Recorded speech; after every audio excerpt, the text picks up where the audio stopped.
agradecer pelas pessoas que estão aí se apresentando,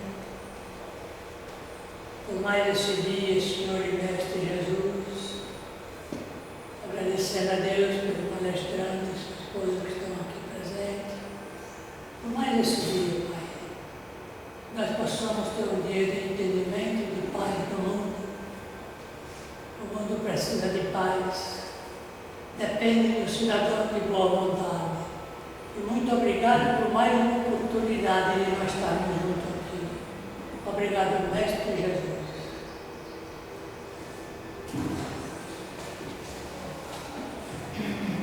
Muito bom dia a todos. Bom dia. Quem está no corpo físico e na parte espiritual, nós estamos cumprimentando e satisfeitos por mais uma palestra que vamos iniciar. E o palestrante é o senhor Marcelo, veio acompanhado da sua esposa, porque ela gosta muito também da Casa do Caminho, mas quem vinha adiantado, ela vai vir aqui vem fazer a palestra. E o convidado de hoje é o senhor Marcelo. O senhor está marcado no relógio, o senhor tem marcado aí quanto tempo o senhor vai falar aqui. Seja bem-vindo.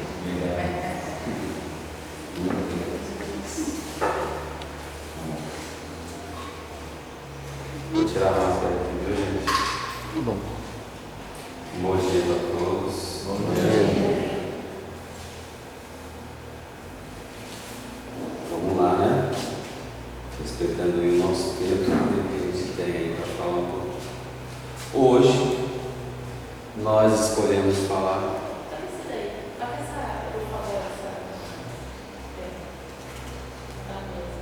É melhor. Acende a do fundo, Acende a do fundo. Aí, senão vai ficar muito escuro. Tá bom? beleza. Melhorou? Melhorou. Hoje a gente vai falar sobre essa passagem, o caminho estreito. Vocês já leram a respeito dessa passagem? Que Jesus fala a respeito desse caminho, né? Da porta estreita, né? Enfim, é um capítulo do Evangelho, né? Kardec vai fazer o estudo dessa passagem no Evangelho. Mas de onde foi que se originou essa história, né? Jesus inventou essa história, ele tirou de algum lugar, ele comparou essa história com alguma coisa? Vamos ver. Presta atenção nesse videozinho, é bem curtinho. Observe com bastante detalhes esse percurso. Esse é um percurso que existe ainda nos dias de hoje, não é? E ele dá acesso, não dava, né? Porque não tem mais, né? Hoje só restou do Templo de Jerusalém, só restou hoje o Muro das Lamentações, né? Mas esse é um caminho que dava acesso ao Templo de Jerusalém. Aqui do lado tinha um outro caminho, que era largo, espaçoso, e era o caminho do comércio, onde eram vendidos, por exemplo, os animais que eram levados ao templo para serem sacrificados. E o caminho do lado, naturalmente, era o mais frequentado, porque na época era uma prática muito comum, não é? Oferecer sacrifícios em razão dos pecados cometidos, não é? E naturalmente era mais frequentado. Esse daqui, pouco frequentado. E aí, observe. Se eu pedisse para vocês descreverem esse caminho, o que vocês perceberam nele? Muito estreito. Muito estreito. E o que mais? Irregular, o chão irregular. O chão irregular. Escuro. Distante. Na época era escuro, mais escuro ainda, porque agora coloca iluminação, porque na época não tinha energia elétrica, não é? Eram iluminados com aquelas tochas, né? Aquelas lamparinas, né? O que mais? Distante. Distante. Que mais? Castrofóbico. Olha. Que mais? Alguém mais se arrisca? Úmido. Oi? Distante? Aflição. Ah, dá uma aflição, né? Muito bem. Bom, as características que vocês observaram no caminho, elas não são boas, né? Distante, terreno irregular, não é? Estreito, claustrofóbico, não é? E aí Jesus, naturalmente, ele vai pegar ele, porque assim, a parábola, ou esse ensinamento, porfiai, porque a parábola porfiai por entrar pelo caminho estreito, pois larga é a porta e espaçoso o caminho que conduz à perdição. Estreita é a porta e apertado o caminho que conduz à vida. Conduz à vida. Qual dos dois você escolheria? O que conduz à perdição ou o que conduz à vida? Qual dos dois você escolheria? Passar. Esse aqui conduz à vida, o outro à perdição. O outro é largo, espaçoso. Dá uma ideia de facilidade. Porque, convenhamos, é muito mais fácil você chegar ali, né, comprar um animalzinho, levar até o templo, sacrificá-lo em razão de coisas erradas que você cometeu, que você fez. E você voltar do templo iludido, porque é uma ilusão, iludido de quê? Apenas com aquele ato você se livrou dos pecados. Deus já olha para você com outros olhos. Você entrou lá como pecador e saiu de lá, ó, puro. Não é mais fácil? É muito mais fácil. Por que aqui é difícil? Não é difícil. Não é difícil. Agora vamos observar sobre outro aspecto do caminho. Tem alguma coisa aqui que distrai a sua atenção nesse caminho? Não é a 25 de março, nem a José Paulino, né? Você passa, nossa, né? Promoção, então aí, com aquelas placas, né? Aí você distrai a atenção. Não tem nada que distrai a sua atenção. Não passa dois, não passa dois, só passa um de cada vez. Sabe por quê, gente? Porque o Evangelho, o chamado que ele nos faz é individual. É individual. Jesus não fala para multidões, Jesus fala para um só, para mim. Ele fala para mim, somente para mim. E aí veja, o chamamento aqui é porfiar por entrar pela porta estreita. Por quê? Porque passando pelo mundo, nós não podemos nos distrair. E adivinha o que foi que aconteceu conosco? Nós nos distraímos. Nós nos distraímos. Nós nos enveredamos por outros caminhos, como por exemplo o caminho largo. Caminho largo. Né? E aí Kardec, né, ele vai fazer dessa passagem, Jesus diz justamente isso. Entrar pela porta estreita, pois larga a porta espaçosa do caminho que conduz à destruição. Destruição por quê? Porque Deus nos criou espíritos, tá? Não corpos, não seres humanos, espíritos simples e ignorantes, e nos estabeleceu para todos nós um destino, uma finalidade: tornar-nos espíritos puros. Na linguagem do Antigo Testamento ou do Novo Testamento, alcançar o reino de Deus, que é a mesma coisa. Tornar os espíritos puros, entrar no gozo da vida eterna, em outras palavras. Então vejamos, Kardec diz assim, olha, aliás, né? Perguntam para Jesus, então, tem alguém feito essa pergunta? Sim, você é um pouco, porque já que o caminho é estreito e são poucos os que por ele passam, né? A pergunta é muito lógica, né? Então quer dizer então que serão poucos os que se salvam?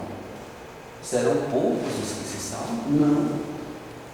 Porque o caminho na sua origem, ele é largo.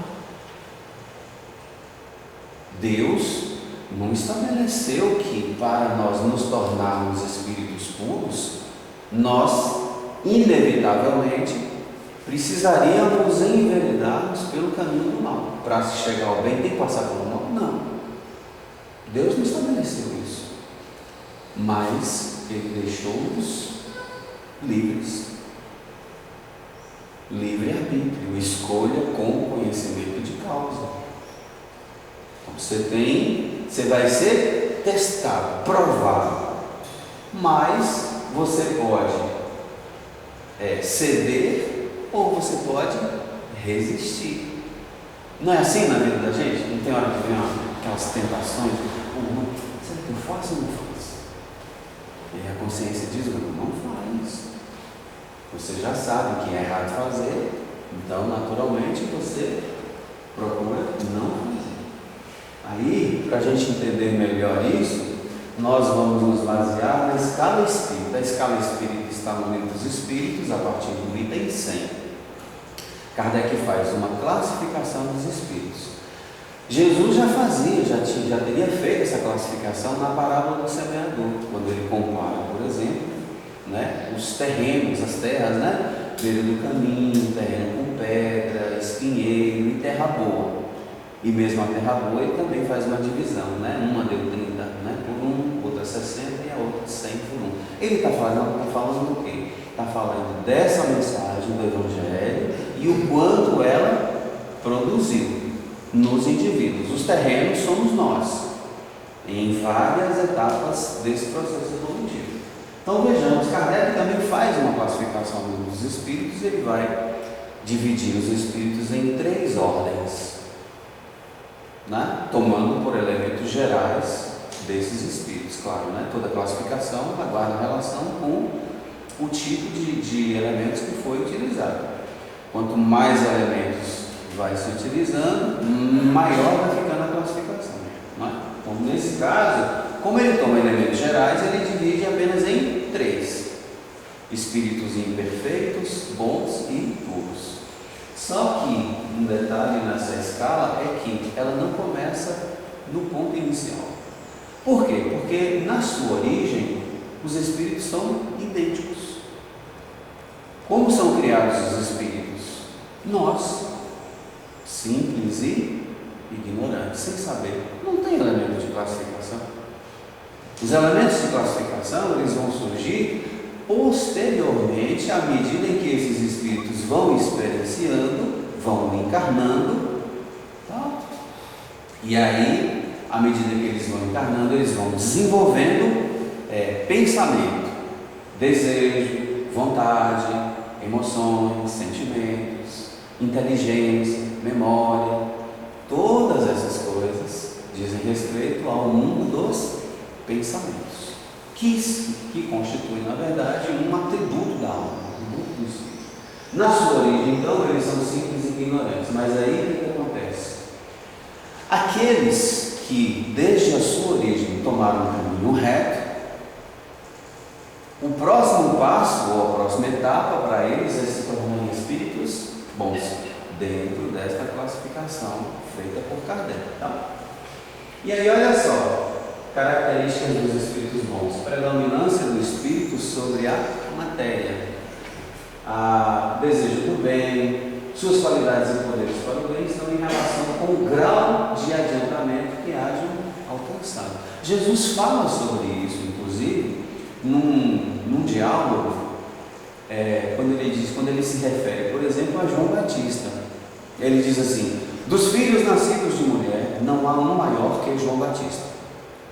Eu, porém, vos digo que no reino de Deus, o menor de lá é maior que ele. Então, quando eu pego essa frase, eu percebo essa escala espírita na frase de Jesus. Porque ele está falando de hierarquia espiritual.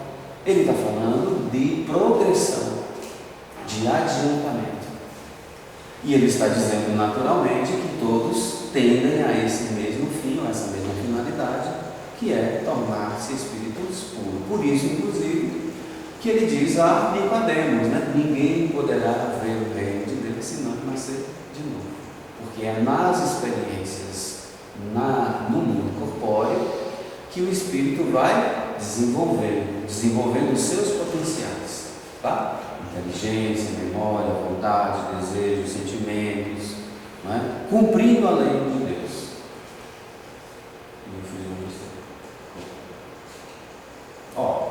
Depois disso, o passo seguinte é tornar os espíritos puros. Bem-aventurados os puros de coração, porque eles verão a Deus. Verão a Deus. Você confia nisso? Você acredita nisso? Que um dia nós veremos a Deus?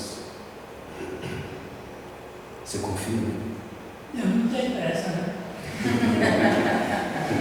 Vocês têm pressa? Não. E um detalhe sobre isso, um detalhe importante.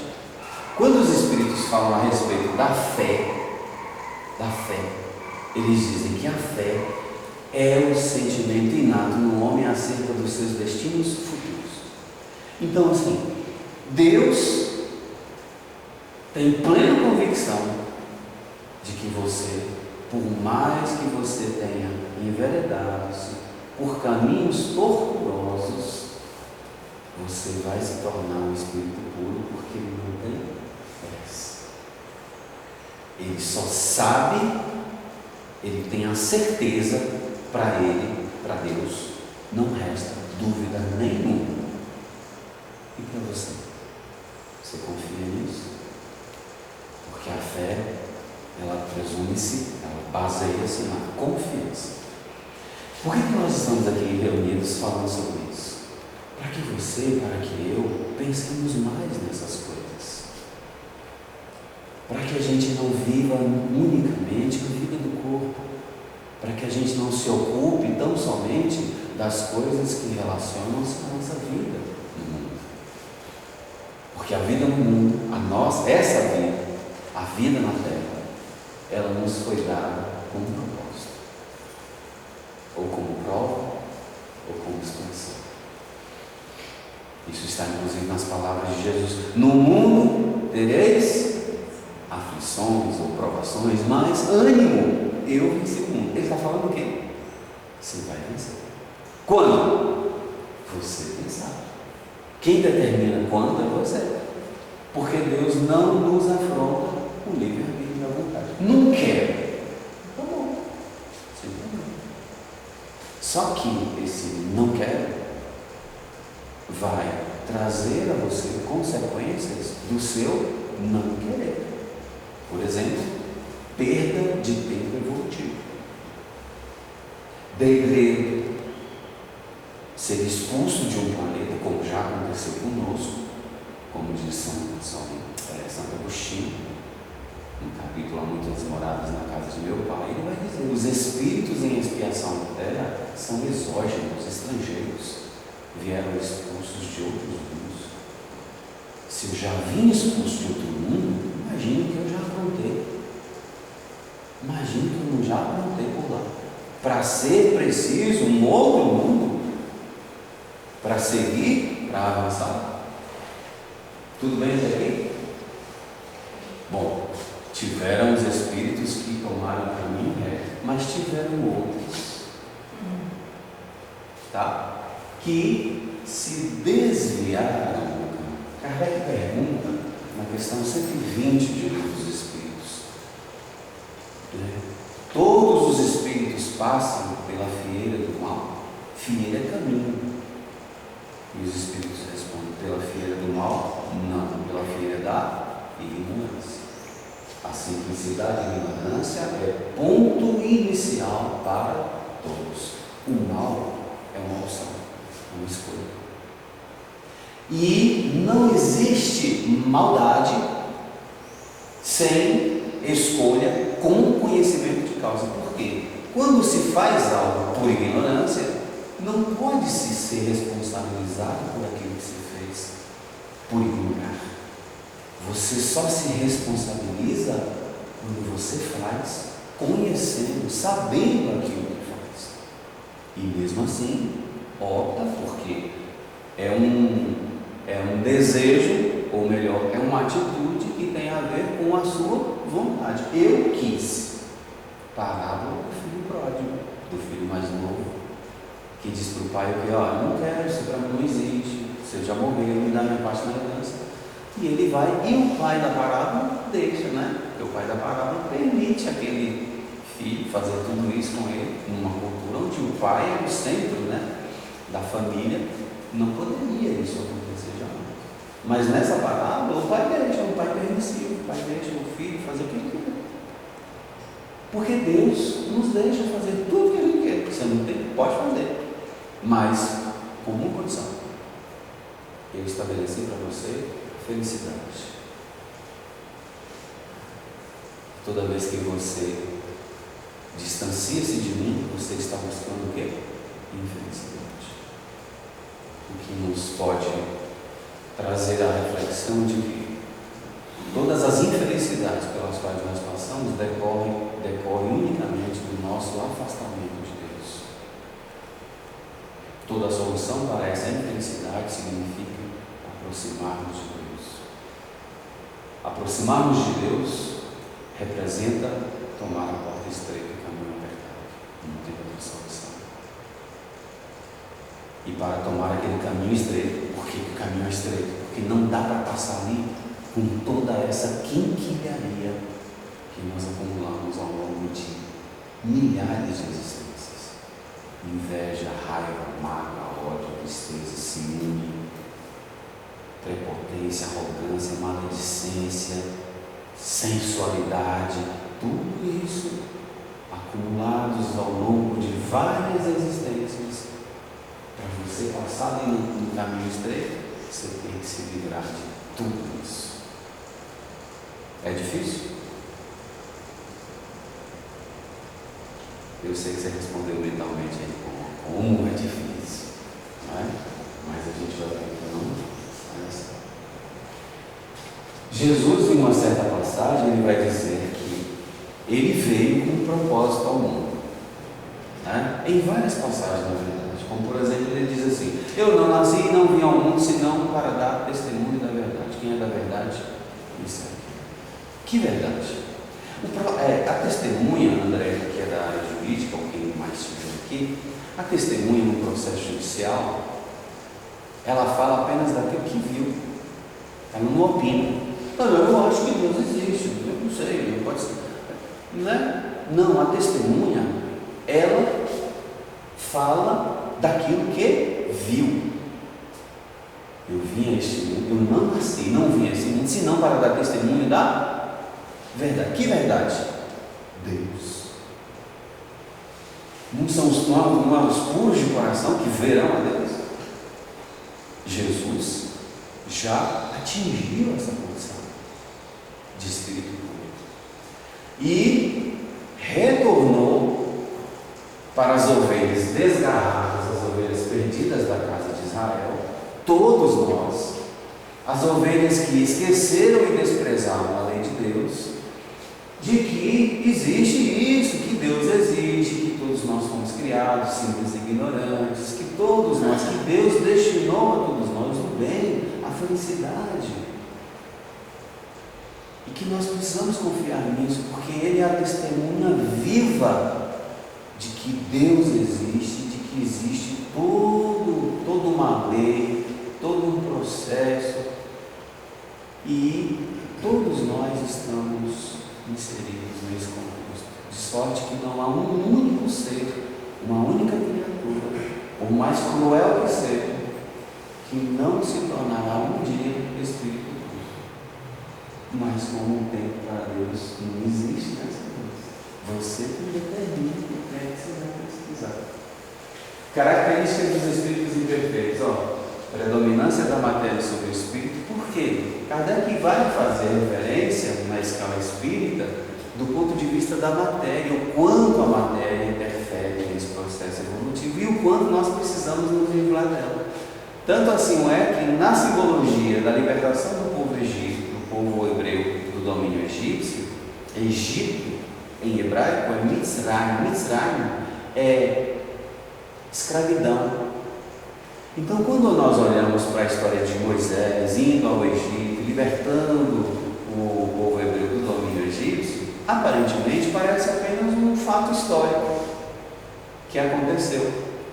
Mas é uma simbologia justamente que representa o trabalho desse Espírito, Jesus, que é o centro do Evangelho, e toda a sua pleiade de espíritos que trabalham por nos libertar. Libertar do quê? Do domínio da matéria. Nós estamos dominados pela matéria, é por isso que todas as nossas relações, elas sofrem interferência dessa matéria.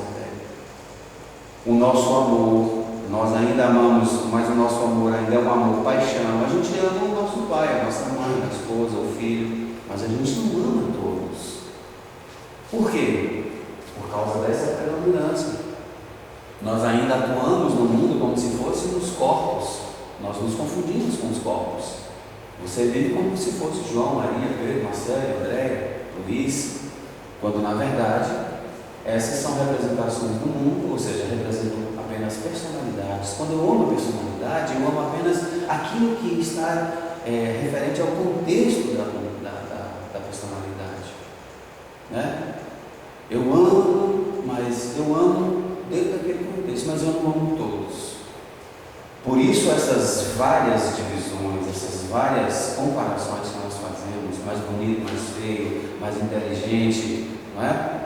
Moro num bairro nobre, moro numa favela, né? Numa periferia. Essas comparações que nós fazemos no mundo, que não tem nada a ver com aquilo que de fato representa, que é o ser espiritual.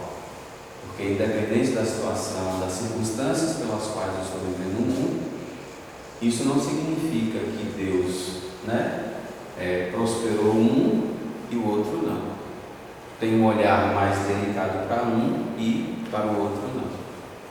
Porque as posições no mundo guardam relação com as necessidades evolutivas do Espírito, que no mundo espiritual escolheu um gênero de provas, e com base nesse gênero de provas ele vai nascer dentro de um contexto social que vai garantir a ele que ele possa cumprir aquilo que se projetou para ser. Então, vocês já imaginaram, por exemplo, nascer mulher no regime talibã? Nossa, é um castigo de Deus. Não, é uma escolha que o Espírito fez. Já pensou que ia nascer, por exemplo, judeu num tempo de nazismo? É uma escolha. Nascer ranceniano no tempo dos leprosários? É uma escolha. Não significa castigo, nem muito menos missão de Deus. Escolhas. Porque para se purificar, o Espírito precisa experienciar, passar, sofrer todas as vicissitudes da existência corporal. Nascer homem, mulher, nascer negro, branco, índio, nascer nos diferentes contextos, nascer num país de primeiro mundo, nascer num país de terceiro mundo, num país subdesenvolvido, nascer pobre, nascer rico. Todas essas posições representam não somente escolhas feitas pelo Espírito, em razão das necessidades espirituais. Entender essas coisas do ponto de vista humano não dá. Porque do ponto de vista humano você sempre vai usar uma visão estreita e limitada do presente. A proposta que a doutrina espírita nos faz é analisar isso de maneira mais ampla, entendendo que você é um ser que pré-existia e que sobreviverá à morte do corpo. Você é um espírito milenar. Você já teve inúmeras experiências, em outras culturas inclusive. Já pode ter nascido na Europa, na Índia, na África, em vários lugares. Já pode ter experienciado várias culturas. Dentro de você tem uma legião, uma multidão de experiências. Se eu não considero isso, eu não consigo entender, por exemplo, o porquê das situações e circunstâncias pelas quais eu estou vivendo hoje. E a necessidade de tomar um caminho estreito, porque não existe outra possibilidade para transformar a minha vida. Não é transformar o outro, não é mudar o outro, é mudar a mim mesmo. Intimamente. E aí veja, não tem outro jeito, né? Por isso que a setinha aqui está bem estreitinha aqui, porque é a porta estreita, é o caminho estreito. E para passar por aqui, ó, Você tem que entender tudo isso. Se tem predominância da matéria sobre o espírito, eu preciso mudar, porque na escala espírita, os espíritos bons, os espíritos de segunda ordem, eles têm uma inversão disso aqui. A predominância do espírito sobre a matéria. Se há predominância do espírito sobre a matéria, não tem mais inveja, raiva, mágoa, ódio, tristeza. Você já imaginou? Você é livre de tudo isso? Você já imaginou? Tem alguém aqui que é invejoso? Não precisa levantar a mão. Tem alguém aqui que é ciumento? Ambicioso? Tem alguém aqui que você sente raiva? Você se magoa? Se eu for pisar no seu pé, você vai ficar com raiva de mim? Para a gente entender que existe em nós o quê? Essa propensão aqui para o mal. Não é que a gente é mau, mas existe em nós a propensão para o mal. Bateu na minha vida, né? Quem aqui é pai e mãe, né? Se ofender a filho, misericórdia. O pai e a mãe viram uma leoa, um leão, já sabe? Né? Tem também ignorância. Muitas coisas nós ignoramos, inclusive o próprio Deus. Tanto que Kardec pergunta, né? Pode o homem compreender a natureza íntima de Deus? Não. Falta-lhe, para tanto, um sentido. Um sentido. Qual é o sentido que falta para compreender a Deus? Pureza de coração. Não são os puros de coração que verão a Deus? Orgulho, egoísmo e todas as paixões que eles são consequentes. Todas as paixões é Jesus dizendo assim: olha, você tem tudo isso e você precisa se livrar de tudo isso. Aí você fala assim: pô, mas aí é difícil. Kardec pergunta, inclusive, não coloquei essa questão aqui não, mas Kardec pergunta assim: não há paixões tão irresistíveis a ponto de a vontade ser insuficiente para superá-las? Porque, de fato, a gente não fala isso? Não, é difícil, né? Nossa, é tão difícil. Está tão enraizado na gente que eu não consigo. Não sei, não consigo, não é difícil. E aí os Espíritos dizem: quando o homem, muitos dizem, eu quero, mas o querer está apenas nos lábios. Quando o homem diz que não consegue, que não pode, no fundo, é que ele se compraz com ele. E se nós observarmos, todas as curas operadas por Jesus têm um detalhezinho importante nelas. Ele sempre perguntava para a pessoa que ia até ele: o que queres? O que queres que eu faça?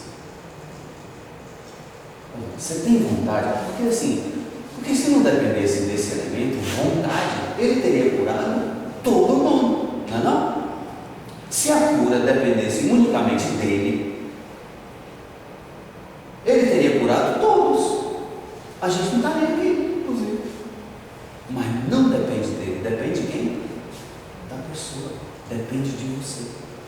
Por isso que ao final da cura, ele dizia assim: a tua fé te curou. Não foi ele fala assim: eu te curei, diferentemente de outros, né? Ei, vem cá, que eu tenho o poder de te curar. Não, ele dizia o quê? A tua fé te curou, mostrando para a pessoa a necessidade disso. Então, assim, caminho estreito, você confia nisso? Você quer isso para a sua vida? Você quer uma vida mais regrada? Você quer uma vida mais autêntica, feliz? Porque, veja, a gente às vezes se esforça, faz um esforço gigante por conquistar um patrimônio material, não faz?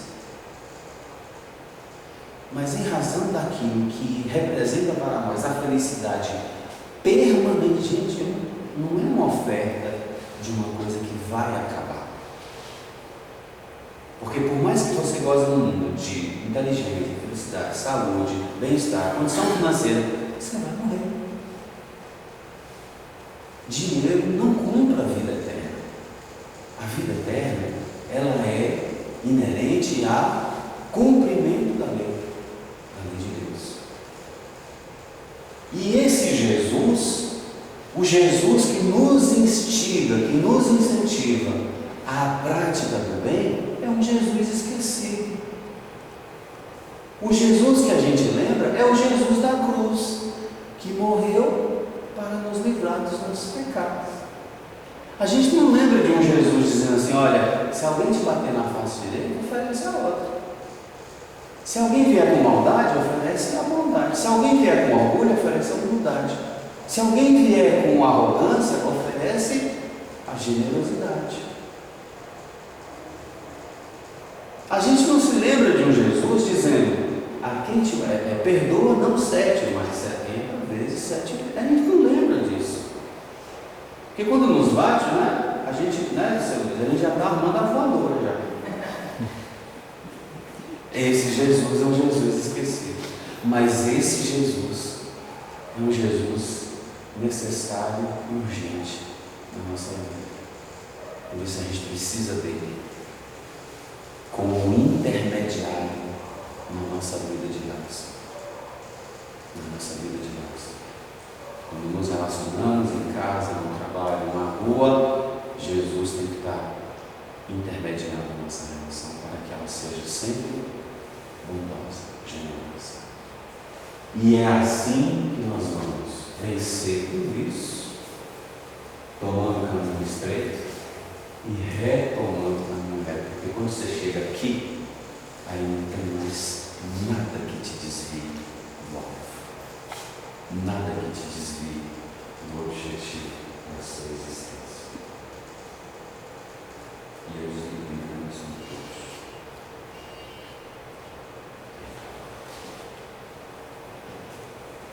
Aqui é o caminho estreito. E aí, olha só, Kardec compara isso, né?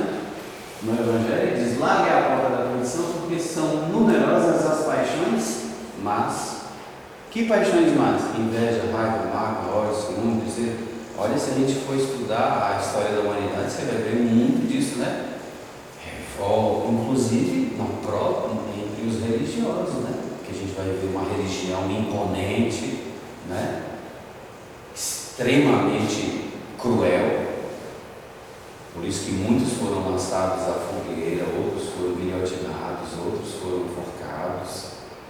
Tudo em nome de uma ignorância, de uma arrogância humana, né? Pautada tão somente em interesses pessoais. Mas veja o quanto nós já avançamos, o quanto foi necessário, por exemplo, a evolução humana, o desenvolvimento da filosofia, da ciência, para que nós pudéssemos entender que existe um sentido muito maior para isso. E daí vem a religião, vem a doutrina espírita, justamente fazer esse elo de ligação entre a ciência e a religião. Tanto que é um dos primeiros textos do capítulo 1 do Evangelho. E porque é maior o número, né, daqueles que se enveredam pelo caminho do mal. É estreita a da salvação, porque há grandes esforços sobre si mesmo é obrigar o homem querer vontade. Você quer mesmo? Você quer mesmo? Mas a sua vontade é firme ou é fraca? Aí você tem que responder para você para vencer suas más tendências, coisa que há pouco se resigna. O Espírito de Verdade, no capítulo 6 do Evangelho segundo o Espiritismo, vai dizer: eleve a vossa resignação ao nível de vossas provas. Por quê? Porque a vida na Terra nos foi dada ou como prova ou como expiação. O destino não é a Terra, não é a própria existência, é a vida futura. A proposta de Jesus só tem validade quando nós confiamos e temos entendimento disso. Eu estou passando pelo mundo, mas eu não sou do mundo. Eu estou aqui apenas na condição de espírito em evolução. Se eu sei bem sofrer resignadamente, sofrer as vicissitudes da vida de maneira resignada, é você dizer para Deus: olha Deus, eu aceito esta vida, porque eu sei que ela foi dada, inclusive foi eu quem a escolhi como objeto, né, que vai me fazer desenvolver virtudes. Tem alguém aqui que é impaciente? Graças a Deus, não, vocês são espíritas, que bom. E aí, para finalizarmos, olha o convite do Espírito Verdade. Porque o Espírito Verdade, né? O Espírito Verdade, ele vai aparecer já em primeira mão, lá no Evangelho de João, Jesus dizendo, inclusive, se me amais, guardais os meus mandamentos, eu rogarei ao Pai, e Ele vos enviará outro Consolador. O Espírito Verdade. O Espírito Verdade vai aparecer lá no Evangelho. Aí a gente pega o Evangelho segundo o Espiritismo, capítulo 6. Advento do Espírito Verdade. E ele diz assim, por que ele não, eu fico perguntando, por que ele não diz assim, olha, venho como antes veio Jesus? Ele não diz isso. Ele diz assim, venho como outrora. Venho como outrora. Venho como antes já vim. Venho como outrora. Ele está falando, quem vocês acham que é o Espírito Verdade? Venho como outrora entre os filhos transviados de Israel. Filhos transviados, por quê? Ovelhas desgarradas, as ovelhas rebeldes que se rebelaram contra Deus, somos nós. Nós não podemos esquecer disso. Que a condição em que nós estamos hoje foi justamente porque nós esquecemos e desprezamos a lei de Deus. Estamos sofrendo as consequências das nossas próprias escolhas. A semeadura é livre, mas a colheita é obrigatória. A cada um segundo as suas obras. A gente lê isso no Evangelho, é bonito, né? A gente lê, mas a gente precisa refletir mais sobre isso. Qual é o objetivo dele? Trazer a verdade. Qual a verdade? Deus. Trazer a verdade e dissipar as trevas. Por que dissipar as trevas? Porque para enxergar a verdade você tem que, não é assim? Se você está descendo numa estrada e ela está com aquele nevoeiro, logo de manhã assim, bem cedinho, aí vem o sol, você não enxerga quase nada, né? Você enxerga muito pouco, aí vem o sol, né? Dissipa tudo, aí você consegue enxergar com mais amplitude. Esse é o trabalho desses Espíritos, esse é o trabalho do Espiritismo, porque vem nos revelar uma espiritualidade madura, consciente, racional, chamando-nos a nossa atenção para o exercício da razão. Faz sentido para você tudo isso? Faz sentido? É lógico isso? Porque não é uma espiritualidade mais cheia de misticismo, de miticismo, cheia de práticas exteriores, não, é um chamamento à mudança íntima do indivíduo, à mudança interior. Porque a verdadeira religião, ela se vive dentro, não fora. O templo mais alto, a capela mais alta, o templo mais importante da sua vida é o seu coração. Cuide dele. É isso que os Espíritos estão dizendo a todos nós. Então, dissipar as trevas é isso. E aí, no final, tem escutai-me. Quem tem ouvidos de ouvir, ouça. Quem tem olhos de ver, veja. Você já consegue ouvir? Ouça.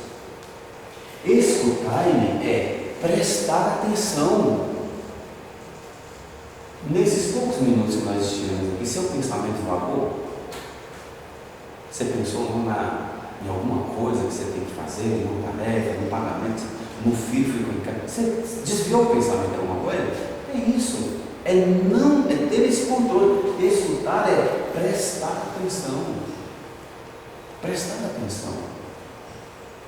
Porque esse chamamento é um chamamento que já vem sendo feito desde Moisés, que é a libertação, a nossa libertação desse domínio, o domínio da matéria sobre o Espírito.